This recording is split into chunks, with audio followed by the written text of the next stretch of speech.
You remember the smell of hair grease hitting a hot comb, the sound of Soul Train coming through a wood panel TV, and the feeling of plastic furniture covers sticking to your legs on a summer day? This one's for you. The 1970s were a different time for Black kids. We had experiences, rituals, and cultural moments that shaped who we became. Things that kids today, with their smartphones and streaming services, will never fully understand. So today, we're taking a trip back to remember 13 things from the 70s that were just part of being a Black kid back then. Let's get into it.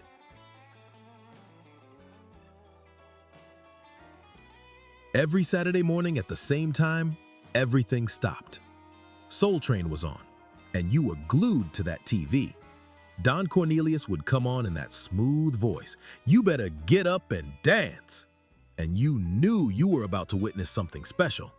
The Soul Train line would form, and dancers would come down two at a time, showing moves you'd spend all week trying to master. The robot, the funky chicken, the breakdown, you were taking mental notes. And the fashion, Lord, the fashion. Bell-bottoms so wide they swept the floor. Platform shoes adding 4 inches of height. Afros so perfectly picked they looked like halos bouncing with every step. Men wore shirts with collars you could use as wings, and women wore jumpsuits that sparkled under those studio lights. This wasn't just a show. This was a masterclass in cool, and it was ours. Soul Train showed us that Black culture was beautiful, that our music mattered, that our style was something to celebrate. You didn't have a million channels back then. You had Soul Train on Saturday morning, and that was appointment television. Now, if watching Soul Train meant learning the latest dances, there was another Saturday morning tradition that taught us something different.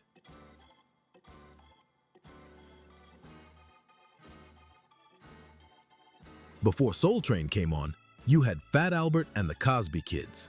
And if you didn't catch it, you felt like you missed something important. Bill Cosby would start each episode live action, sitting with kids, setting up the story. Then the cartoon would play. Fat Albert with his red sweater and hey, hey, hey. Mushmouth, who could barely talk straight. Dumb Donald with that hat pulled over his eyes. Weird Harold, all tall and lanky. This crew dealt with real issues. Peer pressure, family problems, doing the right thing even when it was hard. Fat Albert wasn't perfect. He made mistakes, but he always tried to be better, to help his friends, to respect his elders. For Black kids in the 70s, seeing an animated show centered on characters who looked like us, who lived in neighborhoods we recognized, that mattered. It ran from 1972 to 1984, one of the longest Saturday morning cartoons in history, and generation after generation grew up learning those lessons. But Saturday morning cartoons were just the beginning. When primetime rolled around, we had something even bigger.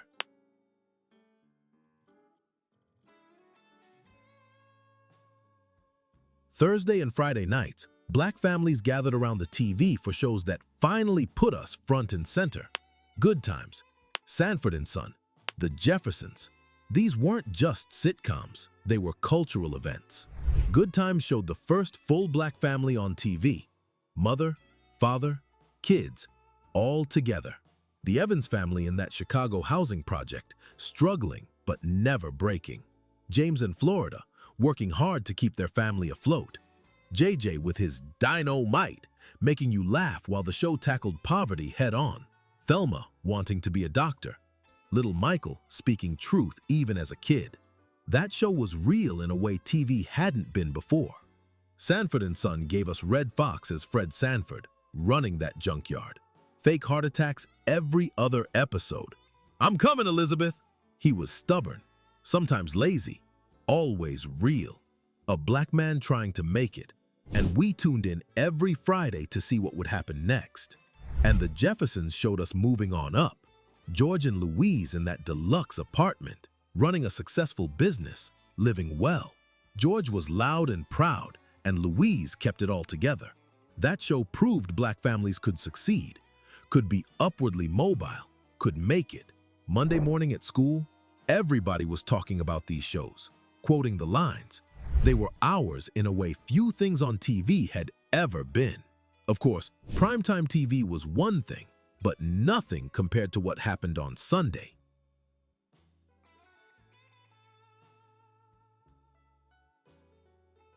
Sunday wasn't complete without the feast. After church, still in your good clothes, you come home to a table loaded like Thanksgiving happened every single week. The smell hit you at the door.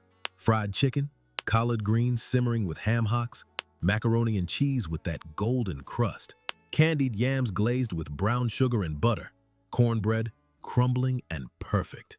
This was Sunday dinner, and it was sacred. Your grandmother or your mama had been cooking since Saturday night.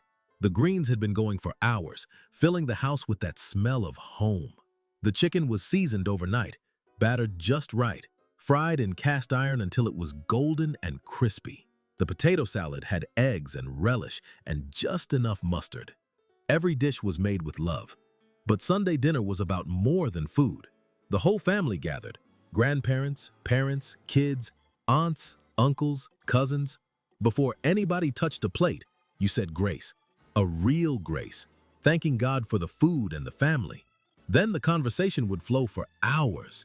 Elders told stories. Kids shared their week. There was laughter, gentle arguing, definitely teasing. Sunday dinner was a reset button. After a long week, it reminded you that you were part of something bigger, that you were loved, that you belonged. It was resistance, celebration, and survival, all in one meal. Before we go further, let me ask you something.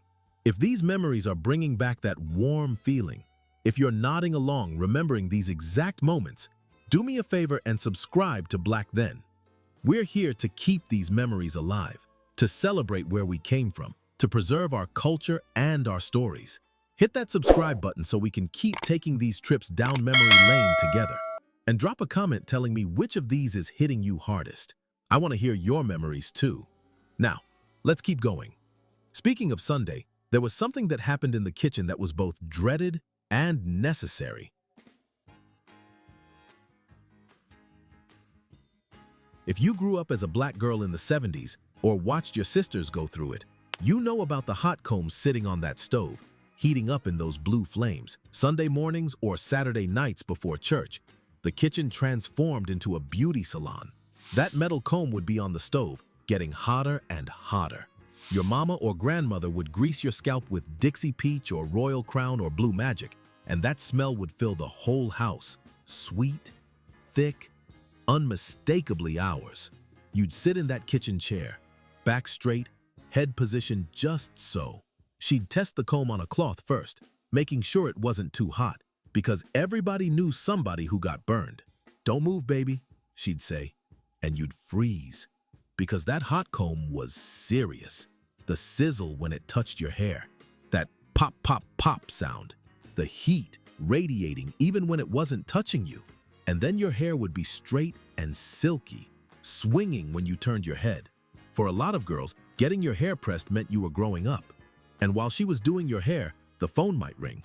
She'd balance it on her shoulder, talking to her sister about church gossip, while still working that comb through your hair. The kitchen would smell like Sunday dinner cooking on the back burners and hair getting pressed at the same time. Multitasking at its finest. The hot comb was about more than straight hair.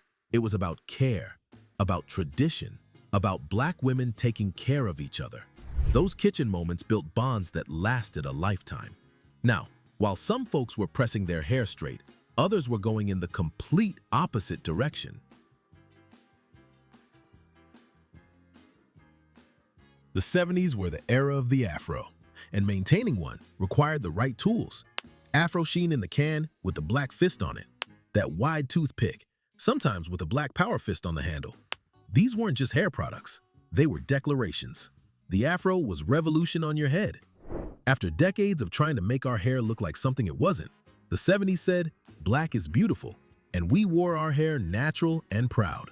The bigger, the better. The rounder, the more perfect. The more magnificent. Afro sheen kept it moisturized and glowing. You'd spray it on and it would catch the light, making your afro shine. The smell was distinct, sweet and chemical, and unmistakably 70s. George E. Johnson made millions selling it to black families embracing their natural hair. The pick was essential. You'd use it to shape your afro, to give it volume, to make it round and even. That pick would slide into your back pocket or stick out of your afro like a flag. Some had handles decorated with Africa, with black power fists, with symbols of pride. Carrying your pick meant carrying a piece of the movement. On Soul Train, you'd see afros that defied gravity, perfectly round, perfectly picked, bouncing with every move. You'd go home and try to recreate it, standing in the mirror with your pick, trying to get it just right. When your afro was on point, you felt powerful. You felt connected to something larger, to a cultural awakening that said, we don't have to change to be accepted. We are enough. And in the 70s, that message was revolutionary. Of course, looking good was one thing, but where you sat to show it off was a whole different story.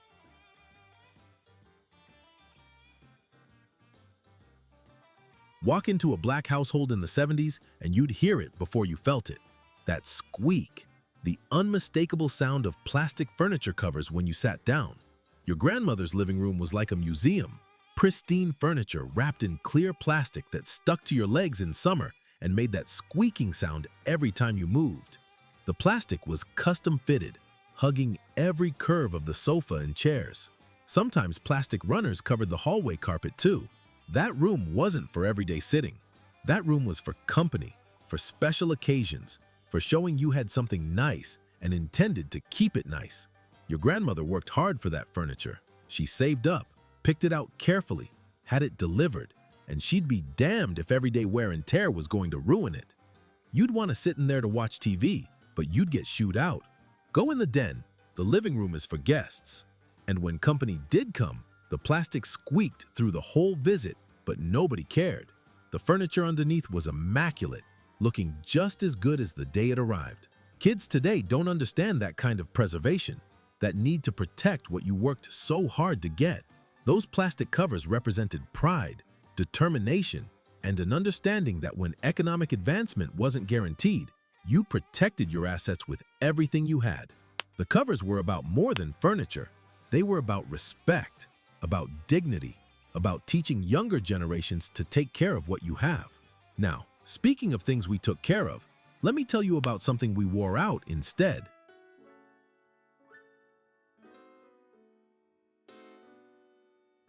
Summer afternoons, you'd hear it echoing through the neighborhood before you saw it. Tick, tick, tick, tick. The slap of two ropes hitting the pavement. That was the sound of double dutch. Two girls turning ropes in perfect rhythm, egg beater motion, and one or two jumpers in the middle, feet moving so fast they were almost a blur. The ropes never stopped, the jumpers never missed, and the whole time there'd be chants keeping the rhythm, making it all flow together. If you didn't have jump ropes, you used clothesline. Extension cords if you were desperate. The heavier the rope, the better. Some girls would wet a light rope to give it weight, keeping a bucket nearby to re-wet it. It wasn't about fancy equipment. It was about making do and having fun. The chants were poetry. Girl Scout, do your duty. Salute to the captain, bow to the queen, turn all around like a submarine. You'd count, you'd spell, you'd challenge each other to do tricks. Touch the ground, turn around, jump on one foot. The best jumpers did flips and handstands between those ropes. Double Dutch was community. Girls from the whole block came together. Younger kids watched, learning the chants, building courage to jump in. Older girls taught techniques, passing down traditions. It's where friendships formed, where you learned rhythm and timing and teamwork. In the early 70s, two New York cops saw girls playing and formalized it into a sport. McDonald's sponsored tournaments. Double Dutch went from neighborhood streets to national stages, but it never lost its soul. It was still ours. Kids today have tablets and video games. Back then, you had two ropes, a sidewalk, and imagination. And somehow, that was more than enough. Of course, when you weren't outside jumping rope, you had to find other ways to entertain yourself.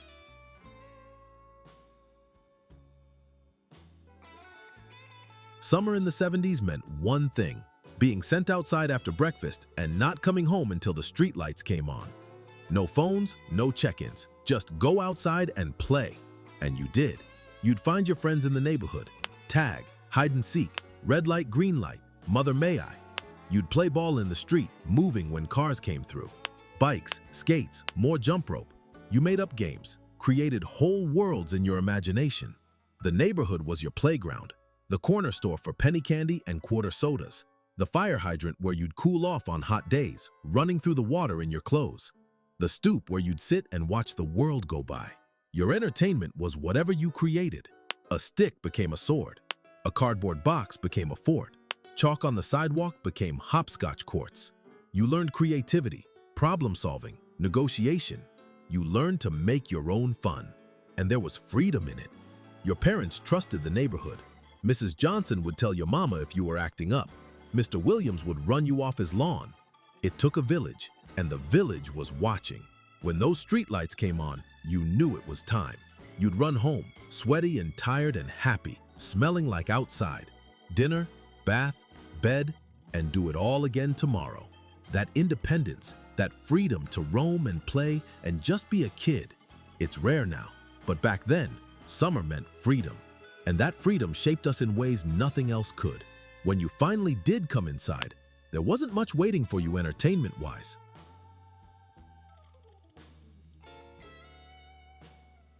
Television in the 70s was limited. You had maybe 7 or 8 channels if you were lucky. ABC, NBC, CBS, PBS. And when programming ended for the night, yes, it ended. You'd see the test pattern. Colored bars with that tone, then just static. You couldn't watch TV whenever you wanted. Shows came on at specific times.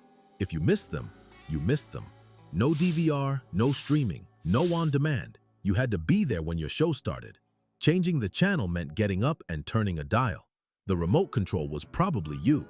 Go change the channel, your parents would say, and you'd walk over and turn that knob. Sometimes you'd adjust the antenna to clear up the picture, moving it around until the snow disappeared.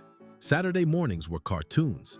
Weeknights had specific shows. Sunday nights were Wonderful World of Disney. The TV schedule structured your week in a way infinite content never could. The limitation made TV more special. You gathered to watch together because you had to be there at that time. It was shared experience, family moments, cultural touchstones. Everybody watched the same shows because there weren't many options. The test pattern at night meant bedtime. It meant the day was over. You'd have to wait until tomorrow for more TV. And somehow, that waiting made it better. Speaking of waiting, let me tell you about another kind of communication that required serious patience.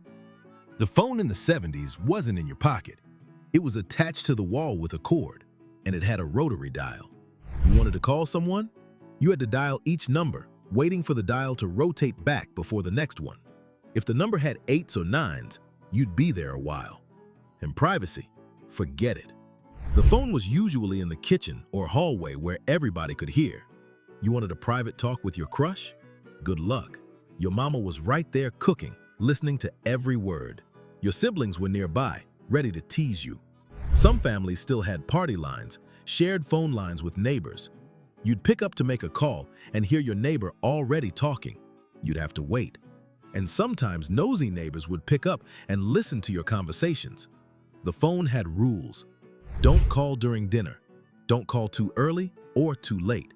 If you were on too long, your parents would tell you to get off because they were expecting a call. Teenagers tying up the line would definitely hear about it. But there was something special about those conversations.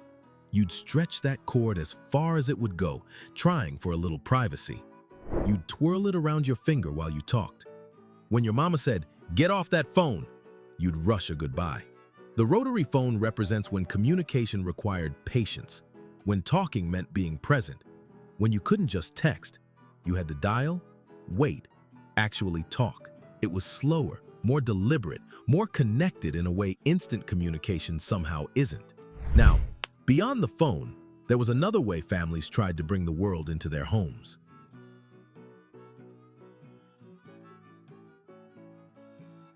At some point in the 70s, an encyclopedia salesman probably came to your house. Black families, believers in education, were prime targets. And many made the investment, buying those massive sets that promised to bring knowledge home. The salesman would show up in the evening when both parents were home. He'd spread out sample volumes, show beautiful color plates, talk about how these encyclopedias would help your children succeed. He emphasized educational advancement, upward mobility, giving your kids every opportunity. Many families bought them. paid in installments because they weren't cheap, but education was valued, and books represented knowledge and opportunity.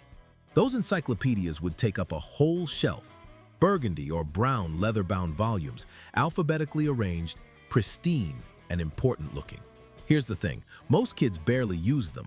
You'd pull one for a school report, maybe, flip through the pictures, but mostly they sat there, a symbol of aspiration, a statement that this was a household valuing learning.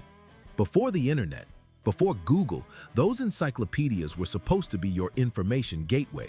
In reality, they were often outdated, and the information wasn't as accessible as promised. But they represented something important: investment in children's futures, belief that education was the pathway to something better. While encyclopedias brought education home, there was another circuit bringing culture directly to the people.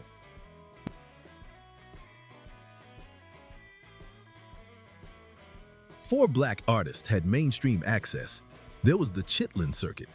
Theaters, clubs, and venues in Black neighborhoods where performers could work, where Black audiences could see shows speaking to them. In the 70s, this circuit was still vital, still the heart of Black entertainment. Your parents or older cousins might see shows: The Temptations at the Apollo, a comedian at a local club, a play at the community theater. These weren't huge productions. These were intimate venues where performers and audiences shared space and culture. Local talent shows were huge. Community centers, churches, schools hosted events where kids could sing, dance, do comedy, packed with proud parents and neighbors. If you had talent, you performed, and the community supported you, cheered for you, celebrated you. Block parties brought entertainment to the street. Someone would set up speakers, play records, and the whole neighborhood came out. Kids danced, adults barbecued, and for one day, the block transformed into a festival.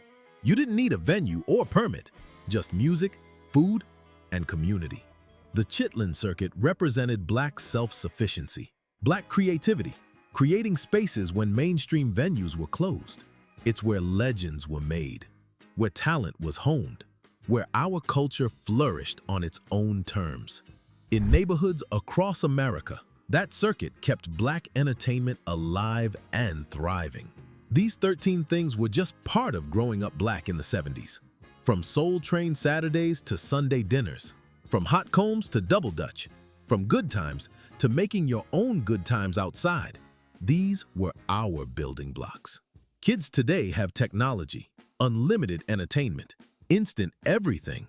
That's not bad, but they'll never know, waiting all week for one show, the magic of a perfectly picked Afro, the taste of Sunday dinner made with love, the rhythm of jump rope on hot pavement, the freedom of a summer day with no plan but to play.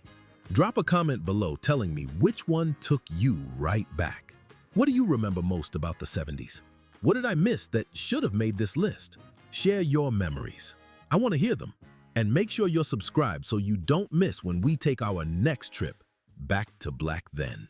This was a special time. Struggle and joy, creativity and community, making much out of little and finding richness in simple things. We were shaped by these experiences. They made us resilient, creative, connected. They made us, us. Love, peace, and soul.